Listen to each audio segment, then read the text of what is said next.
कि मैंने साक्ष्य जुटाए थे, ईडी को सौंपे थे और ईडी की अब एंट्री हो गई इस पूरे मामले में। कहीं ना कहीं कुछ बड़ी मछलियां जो एसओजी के दायरे से बाहर थी अब वो इसके अंदर आएंगे।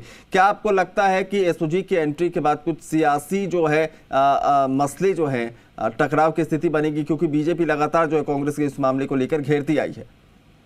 देखिए, बीजेपी के पास घेरने को तो कुछ नहीं है अभी, क्योंकि अगर हम रीट पेपर लीक की बात करते हैं तो दोषी लोगों पर कार्रवाई करने की बात हो, चाहे उसके बाद विधानसभा में विधेयक ला करके नकल करने वाले लोगों पर और सख्त कार्रवाई और नकल को रोका जा सके, इसकी पुख्ता इंतजाम की बात हो। राजस्थान सरकार ने हर विषय को बहुत गंभीरता से लिया है। बीजेपी के समय पर अगर नकल के इस तरह के कुछ केसेस हुए हैं तो उसको बीजेपी ने हमेशा से ही बिल्कुल यूं कहें कि छोड़ दिया है जनता को अपने हाल पर। लेकिन राजस्थान में माननीय मुख्यमंत्री जी की गहलोत सरकार ने इस पर निश्चित रूप से बहुत पुख्ता और दृढ़ कार्रवाई करके और नकल करने वाले लोगों के खिलाफ अपनी सख्ती दिखाते हुए कार्रवाई की है। लेकिन ये बात बिल्कुल ठीक है कि बीजेपी अपनी सियासत करने से बाज नहीं आती है, राजनीति करने से बाज नहीं आती है। जनहित के मुद्दों से उनका कोई सीधा कोई वास्ता रहता भी नहीं है, उनको कोई मतलब भी नहीं होता। तो ज्योति जी, आपकी अगर माने तो ईडी की जो एंट्री है उसे आप सियासी चश्मे से देख रही हैं, ईडी की एंट्री को? हाँ, मैं यही कहना चाह रही हूँ, अगर सबसे ज्यादा अगर संवैधानिक संस्थाओं का दुरुपयोग करने की बात हो, उनको खत्म करने की बात हो, लोकतंत्र को खत्म करने की बात हो, और राजनीति में जिसे आप कहते हैं साम दाम दंड भेद वाली जो चीज होती है, तो उसमें हर तरह का अपना पैतरा आजमाने की बात हो, हर तरह की किसी भी चीज को दुरुपयोग करने की बात हो, बीजेपी ने तो इसमें यूं कहें कि महारत हासिल कर ली है। उन्हें कोई मतलब नहीं है। केवल रामलाल शर्मा जी हमारे साथ जुड़े हुए हैं, बीजेपी के प्रवक्ता हैं। एक बार आपके सवाल का जवाब ले लेते हैं उनसे। रामलाल जी, स्वागत है आपका सही राजस्थान में। आप सुन रहे हैं ज्योति जी क्या कुछ कह रही हैं कि आप लोगों को आदत है सियासत करने की। ईडी की एंट्री भी जो है इसी रास्ते में आप लोगों की तरफ से उठाया गया एक कदम है। देखिए, मैंने अभी ज्योति जी को सुना है पूरा, और मैं चाहूंगा कि ज्योति जी भी मेरी पूरी बात को सुने। ज्योति जी, अगर सांस को आंच नहीं है तो मुख्यमंत्री जितने घबरा क्यों रहे हैं? रीट के मामले को सीबीआई की मांग हमारी कई महीनों से लगातार सदन से लेकर सड़क तक हमने लड़ी है, लेकिन आपकी सरकार इसको सहमति देने में असमर्थ है। जब ये मामला आपके गले की फांस बनता है तो आप सीबीआई को देने का काम करते हैं। अलवर के मामले को तत्काल सीबीआई को आप देते हैं। जब एक एनकाउंटर होता है बाड़मेर जोधपुर की तरफ तो आप तत्काल उनको सीबीआई देते हैं। एक एसएचओ आत्महत्या करता है तो तुरंत सीबीआई देते हैं।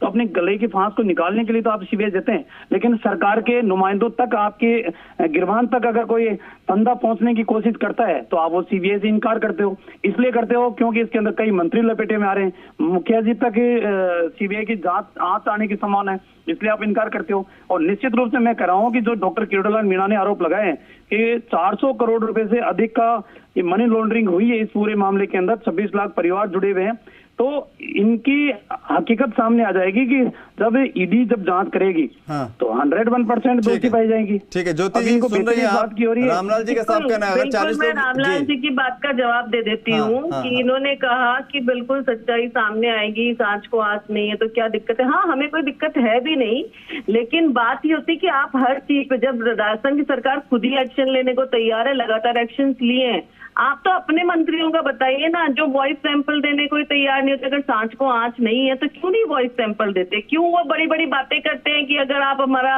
प्रधानमंत्री का ऐसे बोलते हुए वीडियो दिखा देंगे तो मैं इस्तीफा दे दूंगा, और फिर अपनी बात से मुकर जाते हैं। तो ये आप जो एग्जाम्पल्स अगर आप दे रहे हैं कि किसी भी चीज को करने में क्या दिक्कत है, राजस्थान में किसी को कोई परेशानी नहीं है, जो दोषी है उस पर निश्चित रूप से कार्रवाई होगी और कर रही है राजस्थान की सरकार। आप बोल रहे कि हो जाएगी कार्रवाई, क्या डर है? हमें कोई डर है ही नहीं। हमने तो लगातार कार्रवाइयां की हैं जो दोषी लोग। अगर रीट पेपर को रामलाल जी की माने तो अगर ईडी इसमें जांच करती है या सीबीआई जांच करती है तो आपके कुछ नेता इसकी इज्जत में आ सकते हैं। इस बात को लेकर वो लोग उत्साहित हैं।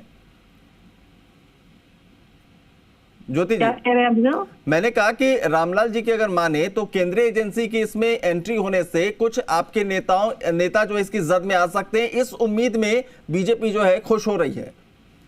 नहीं, देखिए बीजेपी, ये तो ख्याली पुलाव वाली बात है।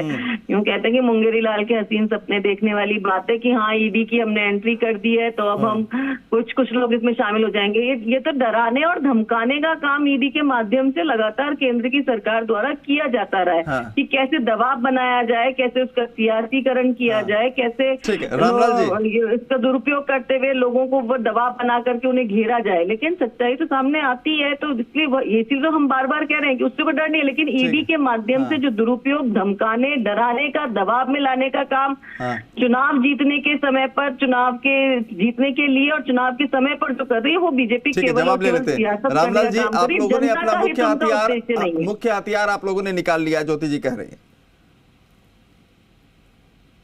रामलाल जी, देखिए रीट परीक्षा जिस दिन थी उन दिन उनके मंत्री, मुख्यमंत्री जी कह रहे थे कि हमने एक उत्सव मनाने का काम किया है। ये मानने के लिए तैयार नहीं थे कि सेंटरों के ऊपर पेपर बिके हैं, मानने के लिए तैयार नहीं थे कि नकल गिरोह सक्रिय हुआ है, इनके मानने के लिए तैयार नहीं थे। लोगों को नौकरी देना तो बहुत सही मेरी बात ज्योति जी, मैंने आपकी पूरी बात सुनी है, सुनने की आदत डाली है ज्योति जी, सुनने की आदत डाली है। इनके एक भी मंत्री ने स्वीकार नहीं किया था कि रीट का पेपर लीक हुआ है। जब मामले सामने धीरे धीरे आने लगे तब इनकी परतें खुलने लगी कि रीट का पेपर तो पहले ही आउट हो चुका था और पेपर भी उस जगह से आउट हुआ है जहां ये कहते हैं कि 2 चाबियां रहती है, सेंट्रल लॉक है, इस जगह से कोई पेपर लीक हो ही नहीं सकता।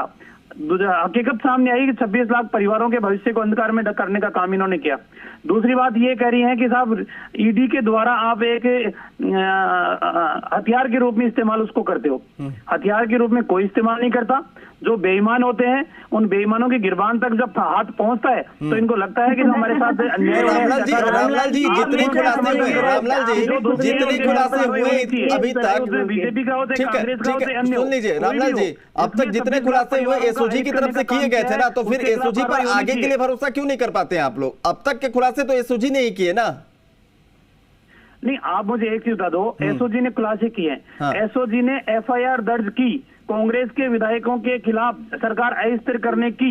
जब एसओजी के ही अधिकारी दिल्ली तक गए और जब उन आरोपियों को पकड़ने के लिए, और जब वो आरोपी मुख्यमंत्री जी के साथ चाय पी रहे थे तो एसओजी ने मुख्यमंत्री की दहलीज के ऊपर कदम क्यों नहीं रखा? क्या मुख्यमंत्री की से पूछताछ एसओजी कर सकती है? ठीक है, जवाब ले लेते हैं। ज्योति जी जवाब दे दीजिए, अगर ईडी इनकी है तो एसओजी आपकी है, यही कहना चाह रहे हैं आप? रामलाल जी, यहाँ पर इस चैनल के माध्यम से अनर्गल आरोप लगाए जा रहे हैं, कोई बिना तथ्य के, बिना फैक्ट के कुछ भी कहते ना कि मुख्यमंत्री जी पर क्यों करेंगे भाई मुख्यमंत्री जांच? अगर राजस्थान में सबसे ज्यादा नौकरियां देने का काम किया है तो राजस्थान की सरकार ने पूरे हिंदुस्तान में सबसे ज्यादा अगर युवाओं को रोजगार देने का काम किया है तो राजस्थान की सरकार ने किया मंशा के साथ। ठीक है, एक करके बोलेंगे। ठीक है, आप लोगों को इस वक्त लाखों लोग सुन रहे हैं। रामलाल जी, ज्योति जी,